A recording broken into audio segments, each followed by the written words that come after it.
Hey everybody, Drew Sanaki here with the Nerd Marketing Podcast. Today, Mike and I talk to Preston Rutherford, who was one of the founders of Chubbies. And he did what everybody wants to do, which is basically build this business up to 9 figures, sell it to private equity, eventually go public with the business. And he talks a lot about what we all ask about, which is like, how do you balance brand spending with performance spending? That's what he talks about a lot online.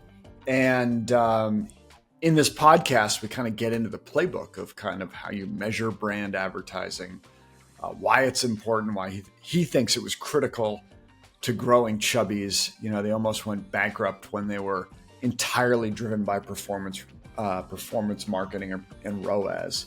So it's an awesome case study. And, Mike and I just totally respect this guy. He's one of our favorite people on the internet. And I hope you enjoy today's Nerd Marketing Podcast. We're so lucky to have him on board. I appreciate the Chubbies hat. I also am noticing all the body hair that I don't see on LinkedIn. I've let myself go, Drew. Yeah. And where are you right now? Looks cool, wherever it is. I'm at a random, sometimes I just got to get out of the home office. So It's like our local athletic club is like too friendly a way to talk. It's just like a local gym that has a bunch of tables where you could just kind of work. That's cool. Work, deadlift, work. A little bit of both. Jump into the sauna.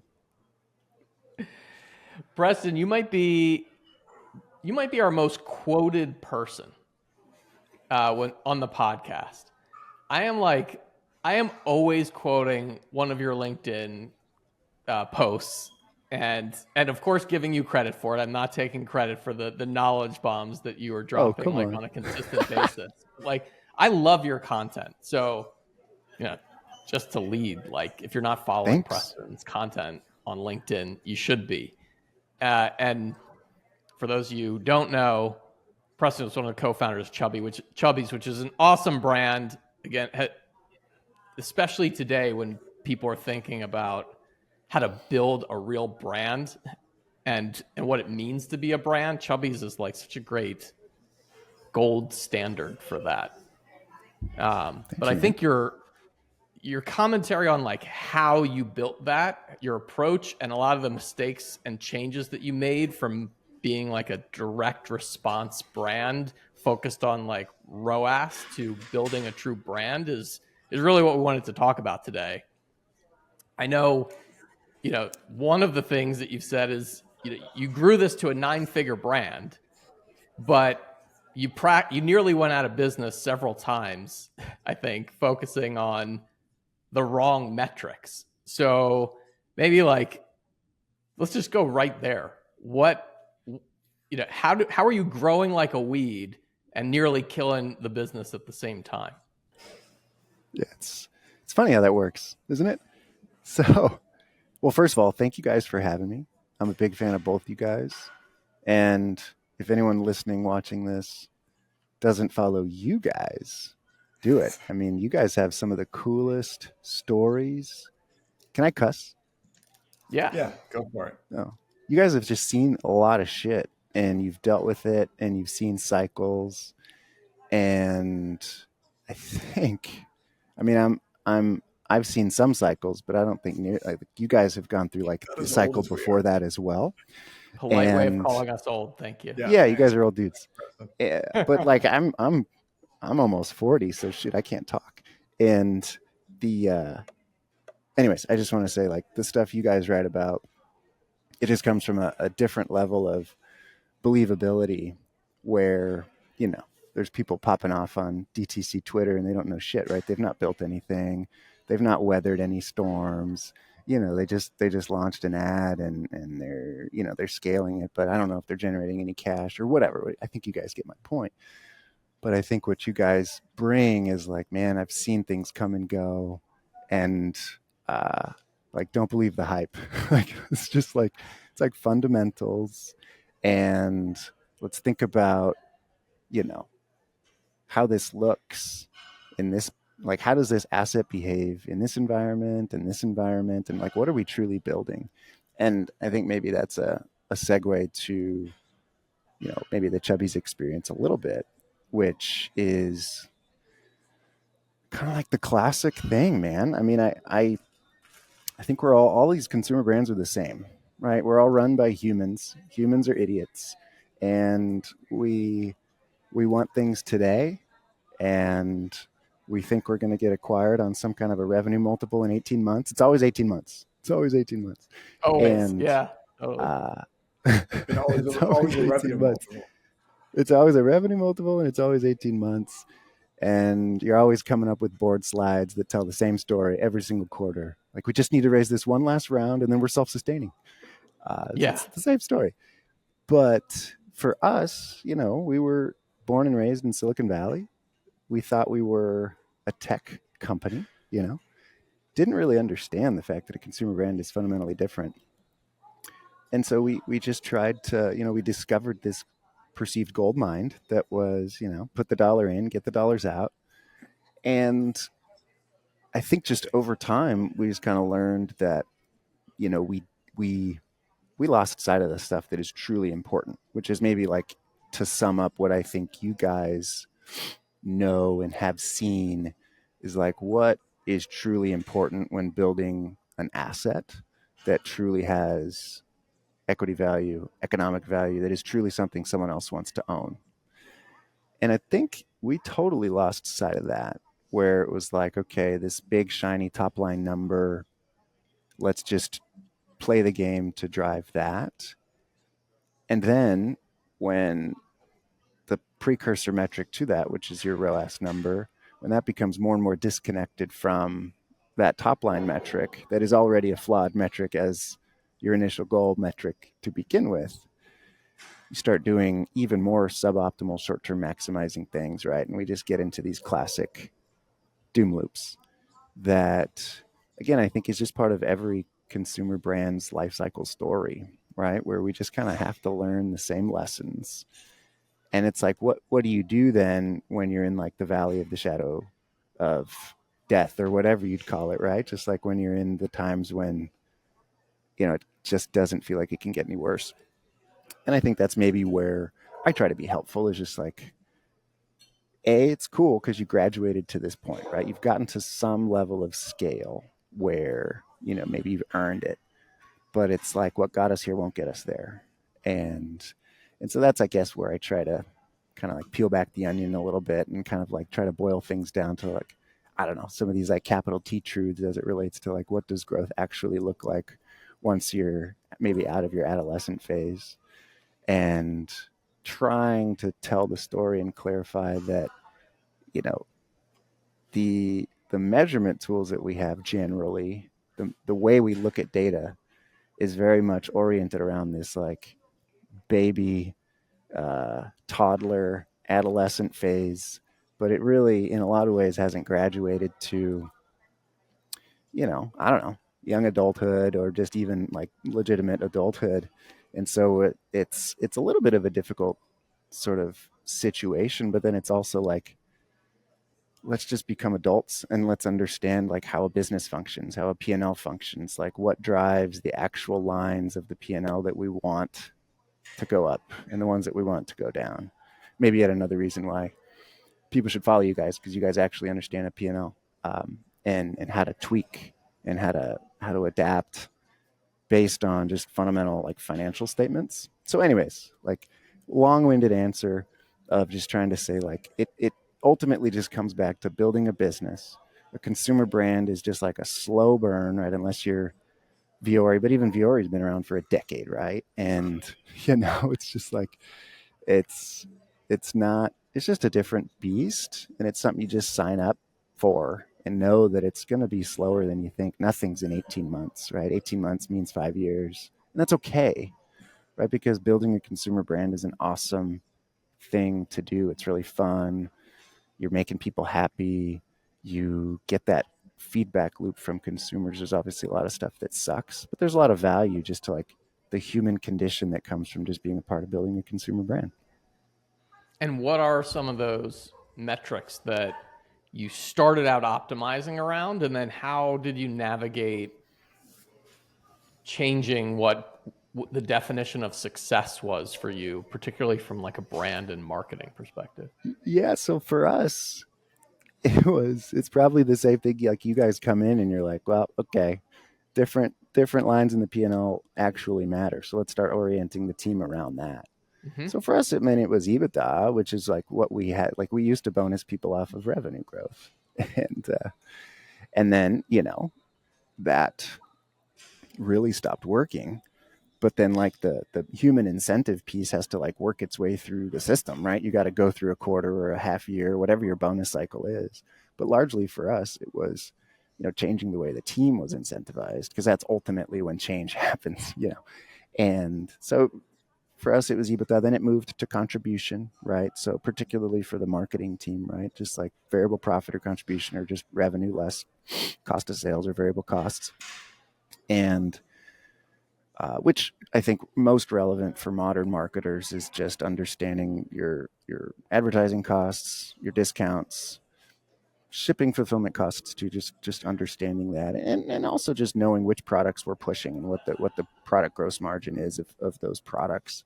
But mostly it's like ad spend and discounts, and understanding what a dollar that we're spending is actually buying, not only on like a first purchase basis, but let's call it a 30, 60, 90 from a contribution dollar perspective. So I think just orienting the team around understanding what that means, number one, and then getting that data into our team's hands faster, which was actually a pretty difficult thing, because many brands, right, they'll do their monthly financial close, and then that'll close 2 to 3 weeks after month end.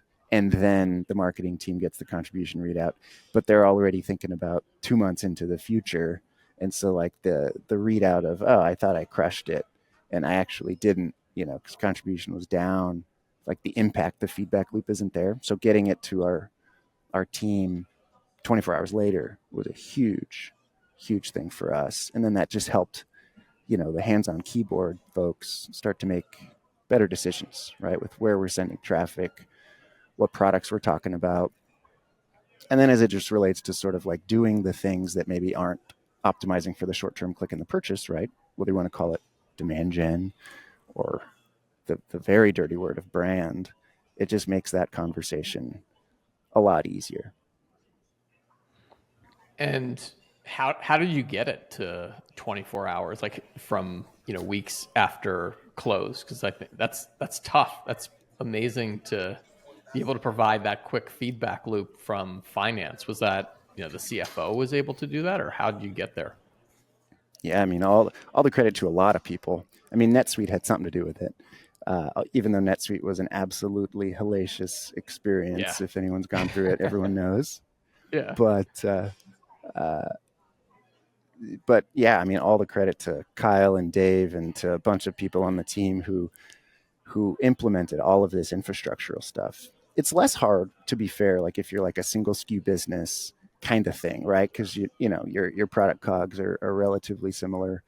Maybe they'll change on a PO basis, but it's right. But when you're broad, when you're apparel, when you're, when you've got more SKU proliferation, it's super difficult. But what we did was start like with an 80% solution, right? Blended averages, whatever, right? And then move to, okay, let's see if we can roughly, by product category, get to like roughly the blended product cost per category, just so we can get right. So making that sort of a transition. Let's just understand what our discount amount was yesterday, right? And then let's deduct, right? And even from that perspective, just taking into account marketing costs and discounts, and then understanding what that ultimately netted us and how that compares to last year sequential, or what our goal is. Even just that, super helpful in reframing the conversation around what good is. You were like, I had a cultural question, because you write a lot about how the focus on performance marketing almost bankrupt the company. So then you move to your 50-50 rule, like 50% of spend was going to brand, or 50% of budget was going to brand. The other was going to performance. I guess, how did you sell that? Or was it a challenge to sell that to the same team and to investors? Or was it just like, hey guys, yesterday we're going to optimize around ROAS, today we're going to come up with some brand metrics to optimize around? uh, way less clean and simple as you can probably Yeah. imagine, right? It was just a mess. It was more just like how not to die and somehow be able to continue to be able to work on this thing that we really loved, right? And not go out of business. I'd say all of the credit to the other co-founders, to Tom and Kyle and Rainer, and to the whole team, right? It was very much of a let's get bought in on revenue not being the metric. Let's get bought in on the fact that this might mean that revenue might not grow. So there's a Mhm. lot of identity, as you know, tied up in it, right? Pretty much for any marketers, well, for me, my sense of self-worth was very much tied to what ROAS looked like on a particular day, or whatever vanity metric it was, right? And then if that was low, like everything in my life was bad. So there's that, where there's just that reassociation with, or disassociation, right? We're just like, okay, this is my work, but for me it was not. It was much more than that. So it was just reframing like what matters and what good is, as step one. But like for us, because we were also just going through some craziness with inventory management, right? We were opening stores. We were also transitioning manufacturing from made in the US to international, or just a diverse set of locations, because costs were becoming completely prohibitive making stuff in San Francisco.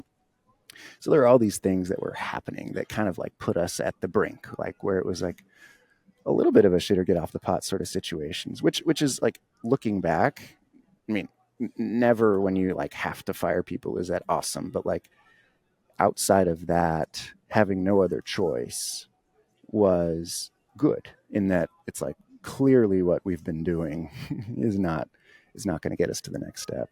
So it was like, yeah, it was a reframing that like, to be able to survive, because we can't raise more money. So we did not have the ability to raise additional equity. We already did all the convertible notes. We already went back to all of the existing investors, right? Just the ability to access additional capital was not there. I don't know if at this time we were like fully drawn on whatever line we had, but there was just no other cash that we could exogenously infuse into the business, right? So it was very much like, well, the only way to continue to have a heartbeat is to generate more cash, than Sure. we're spending. So we just were I mean, forced. if you were, But I guess if you were to do it again today, would you come out of the gates spending on both brand and performance, or did you oh have to yeah, go through for that sure. process where you hit a wall first and then had to sort of kick into the brand spend? Drew, let's just mark this as the day that we're recording June 26, 2025. I will work on a consumer brand again. And when I Yeah. do, it will absolutely just be balanced the whole time, right? It's not about brand performance. It's like just generate demand, capture demand, generate demand, capture demand. Like if you think about it from that perspective, it's like idiotic to say that, no, I'm not going to generate demand. That's stupid. Like no thinking rational individual would ever like murmur those words. But that's what it is. Like that's what brand is, right? It's just somehow become a bad word, because there have been a lot of people who've wasted a lot of money. And it's harder to point to people and call them out for the fact that they've wasted probably even more money on performance marketing. But the facts are the facts, right? There's just so much money being wasted on just like bad bottom funnel performance marketing sort of thing. But yeah, from that perspective, like starting a brand in the future, 100%. And ideally, guys, it would be unpaid. You know what I mean? Like Yeah. I don't want to have to pay anything. I would love to be like Supreme isn't a perfect example anymore, but like when they were purchased for like 2 billion, right? After having done maybe zero traditional advertising.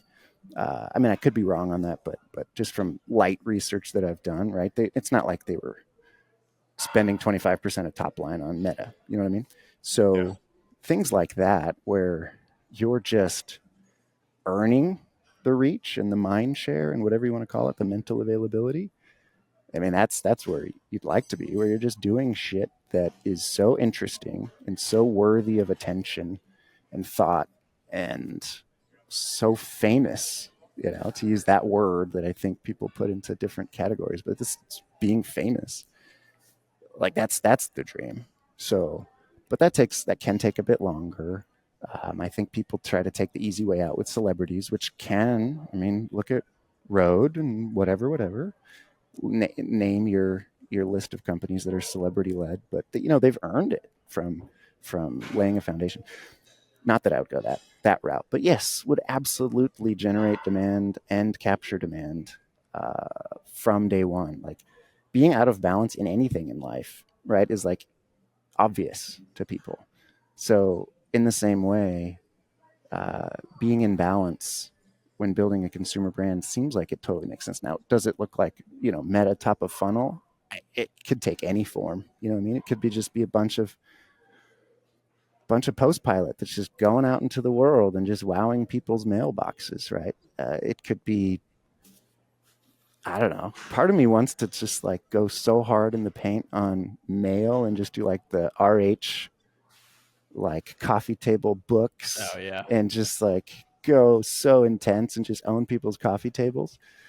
But I have no expertise with that, but it is just something I've thought about from time to time. But We're here for you when you're yes. But would Totally. absolutely do it from day zero of just like, I think the problem that happened to us is that you assume that you gotta get into some kind of like scalable, consistent rhythm because you have a forecast and you have a board and blah blah blah. So then you're like, oh, okay, well I've got to just like pop money into Meta all day every day. Whereas at the beginning, things were lumpy, and I think that's okay, right? Because we would do a cool thing, we would try another thing, and it wouldn't take as well, but it was largely organic. And maybe then we would do another, I don't know, fun, interesting giveaway or way for the community to participate or whatever it might be. And that would then lead to another pop. We would have like a drop of sorts and we'd get a new product in. And that kind of stuff, like it wasn't consistent, but it did create like an interesting drumbeat of stuff that people would remember and refer back to that, allowed us to kind of rise above the noise. And I think that's what a lot of young brands that break out do. And then we get caught up into this, like, I need systematic, scalable solutions, blah, blah, blah. And I think that's somewhat cancerous if you don't maintain balance of focus on like, what is the cool, interesting shit that I'm going to keep doing that are just like the things that really generate all the alpha. Yeah, you have to have a nice demand capture machine, but just the overall really interesting stuff that can truly allow you to like reach 10x more people and get them to remember you in a really interesting way. I think I lost focus on that stuff because I got so focused on like a consistent model forecast, blah, blah, blah. And I think that can easily happen to anyone. So I would just remember like spend as much or more time thinking about cool, interesting, funny, creative stuff that we can do that serves our community, and never lose sight of that being way more important than the ad account. Well, I think that speaks to one of my sort of favorite principles that you've talked about, which is like the 95-5 rule, which that I quote a lot also. 95% of your target customer isn't in market for your product at any given time, which, for a brand like Chubbies, are people actively out there looking for a fun pair of shorts like all the time? No. But as you were describing, the key is getting it remaining top of mind so that, after repetition or when the time comes that it's time to pull the trigger, like you are the first one that comes to mind. But one of my other favorite pieces of content that you post on a pretty regular basis is like these CMO, CFO conversations, and like and how to examples of how those conversations probably are going in real life, which I think is really well done. How for those folks who haven't read all of those posts of yours that sort of lay this out, like what's that example? What's that conversation sound like when you're having to justify to your CFO that, a bunch of my spend is going to something that I cannot give you a metric that says it worked great yesterday on? Totally. Well, to your first point about 95.5, right? I mean, and I don't know how hot of a take this is. Maybe it's not hot, or maybe it's just slightly warm. But could say that the goal of all of your paid media is not to get any clicks and purchases. Like I want a zero ROAS from the perspective of a click-based attribution. So like, okay, crazy. What do I mean? I would like for all of the money that I spend to drive branded organic searches, right? And then purchases from branded organic searches. And that would be zero click-based ROAS, right? But I would be hitting people, the 95% who are out of market. I would then be getting them to see me and then go on with their lives. And then whenever they come in market for some funky shorts, to then think of me and then seek me out by searching for my brand name and then buy. That is truly the goal of building a consumer brand, right? That's where resilience comes from. That's how we stop being beholden to the ad platforms. And that's honestly like higher EBITDA way to drive purchase behaviors, right? Because you're, rather than having to go out and beg and enter that auction and just be like, I got to have this strong offer, and I can only really drive a 3 ROAS if I'm doing a 30% off, right? It's not that. It's you come buy from me when you're ready. Kind of like it's not selling, it's allowing people to buy, right? Fundamentally, like that's what everyone wants to be doing, right? And it's creating the inbound. And that's what we want to do with our paid.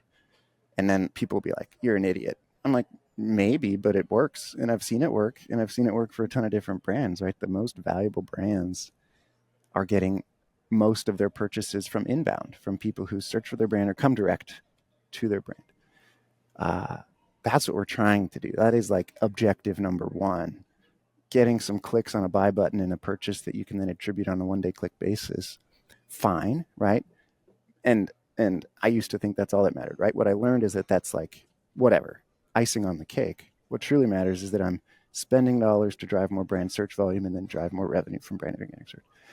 So that's the high level. And then that kind of speaks to the CFO, CMO conversations where it's like, let's first talk about how, ROAS can be a BS metric. Like, let's just have that conversation, right? So like if I toggle spend on different campaigns, right, I can take my ROAS from a 2 to a 20 or whatever, right?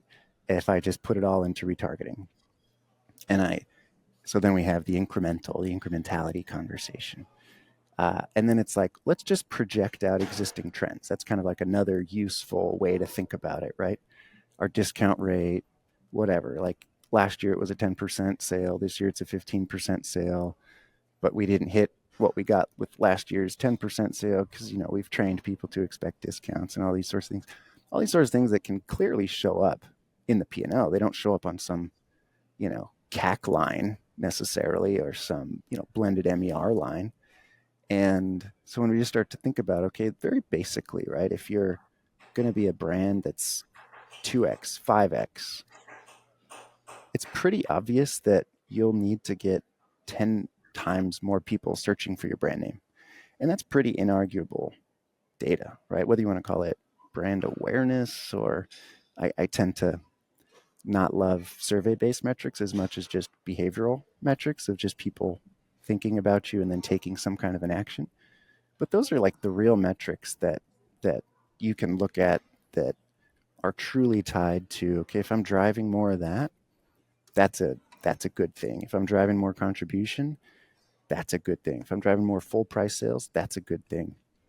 So it's just trying to align that, like, and it requires a marketer to kind of like be like you guys, where it's like you operate like P&L owners rather than a media buyer kind of thing, right? And so when we can talk like we're P&L owners, as a CFO would, right, it actually becomes a productive conversation because at the end of the day, right, we're aligned. We want more contribution dollars to cover our fixed costs, and not just today, but over, let's call it rolling 90-day periods if we're thinking on quarterly or biannual or whatever it would be. So just trying to think about, okay, yeah, let's like up level it to ultimately what we're trying to do, and let's just call out the BS with the traditional, right? Because the fact of the matter is 85% of Facebook's attribution data is modeled anyways because everyone's opting out, right? So that's just a truth. They really kind of like hide it in the ad platform, right? So you can't really see it, but the facts are the facts, right? So you think all of this attribution data is deterministic or like tracking every click. 60 to 85% is just as modeled, as any kind of model that you would create. So it's like they've done a good job, the ad platforms, at creating this semblance of truth. But the more you can just very simply call out, like, let's actually think rationally here and let's look through the BS. Not that any of them are bad, right? It's just let's put it all into context so that we can just think a little bit more correctly or find the things that align with like fundamental business value, like sustainable EBITDA growth, and just align around that. I had a question about a little bit like you're working on marathon data and like you've got a methodology around measuring brand spend, right? And you're also really well known for doing a lot of unconventional marketing, like your Koozie Palooza and your man model contest, all these things that like drove brand at Chubbies or built the brand. Like, but how do you bet on those before you run them? Because like, I guess it ties into marathon data, but how do you bet on unconventional ideas like that that you haven't run yet? You can't measure them right beforehand. Do you have a system or an approach, or are you just throwing spaghetti against the wall? It's a great question. Well, with a Koozie Palooza, definitely spaghetti, but because that was really early on, and that's a funny story we could talk about on another conversation. But on those points, those are good points, and that those are unpaid. That those aren't setting up an ad account and running those things. Those are kind of some of those like memorable moments that people can kind of like refer back to depending upon when you kind of came in contact with a brand. And I guess the point I would make is, as we got more sophisticated, there would be some kind of a forecast put against it. But with those sorts of things, I think the thing I would always say is it's great to sell out. It's great to sell out. It's great to just crush it, sell out of all your product, and have people see that you're sold out. Like, how good is that for building a brand? Because at the end of the day, right, brand is quantifying desire, having desire be higher than the cost of your product, right? And just maintaining that delta as much as you possibly can. So I think that's the big thing that I would always caution, because then we made the mistake. If we sold out, we thought we missed out on 200,000 of revenue on this day or whatever. Then we buy into that and then we're wrong. You know what I mean? So just great to sell out. Don't think you missed out on a certain number of revenue. Just know that it's valuable that people perceive you as selling out, and just do stuff where you're selling out. I mean, at the end of the day, that's great. And always just allow those sorts of situations to put you in a position where you've got more demand than supply. We've made this mistake of everything that happens to brands that is bad is when you have a bad inventory position, right? So with a consumer brand, it's all about just like perception of there being more demand than supply. So do things like that, even if you don't have a solid forecast, or even if you sell out right away, and just be like, that's a win. That is a win because I have now created this association in so many people's minds that even if they're pissed off and they're like, fuck you guys for being sold out all the time, I'm never going to buy it from you again. That last part, people have said that to us a ton. They bought from us. You know what I mean? They were just mad in the moment. So I think it's kind of like not the answer. I imagine that would be, well, maybe it's useful. Yeah, just embrace selling out all the time as a consumer brand. Now, you got to have evergreen SKUs. You got to do blah, blah, blah, blah, blah. But like being able to have a drumbeat of showing the world that there's more demand than supply is, I think, a very, very valuable thing. So I like the hot take we had earlier. I think we need like a hot take sound effect maybe next time, Drew. We'll put that in. Pew, pew, pew, pew. Yeah, exactly. One more hot take to take us home. I think you've talked about your position on AI being a little bit controversial and generative AI. What's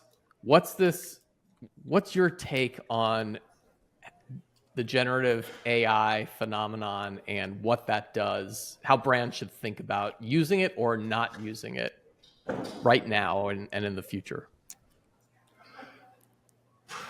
The first thing that really scares me, just like honestly, legitimately scares me, is when you train any model on the wrong dependent variable or definition of success or whatever, right? Because that's the whole idea here, is that you train it on your best ads, but when the definition of the best is the wrong definition, you're just accelerating your path to death. So this thing that really kind of scares me is like, with all this generative AI, like I'm going to create 10,000 ads and they're all based on my highest ROAS whatevers.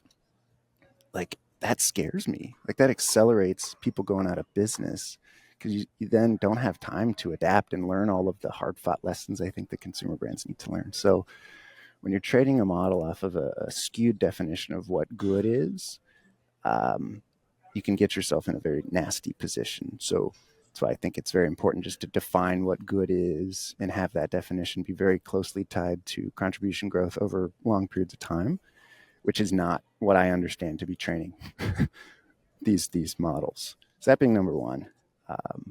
And then number two is, when you're building a brand, my humble opinion, it's not about doing more, right? A lot of the generative AI thing is just do more, right? Come up with more variants, more.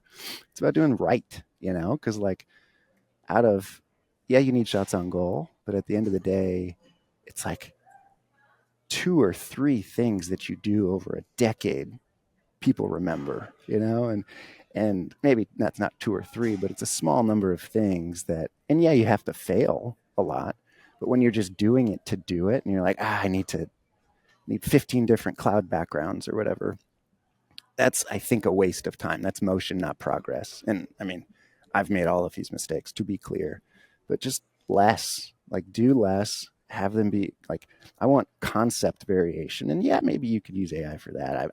Maybe I'm not good at prompting, maybe I just suck at prompting, but like, I don't know. I tend to think that just spending time asking ChatGPT for ideas or whatever it might be is not as good a use of time as just truly coming up with some interesting ideas, talking with people and bouncing ideas, because context is so hard to give. Like, and I know a lot of companies are solving that, and it is a problem that will be solved, but like long-term, nuanced, textured context on what the thing is that is so special about taking someone from like, oh, that's like, yeah, we're following all the rules of content, to like, that's fucking awesome, I'm going to share that, I'm going to put my reputation on the line and share that piece of content.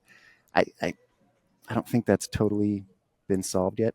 All of this will be solved. I'm a huge fan of AI. I mess around with AI all the time, blah, blah, blah.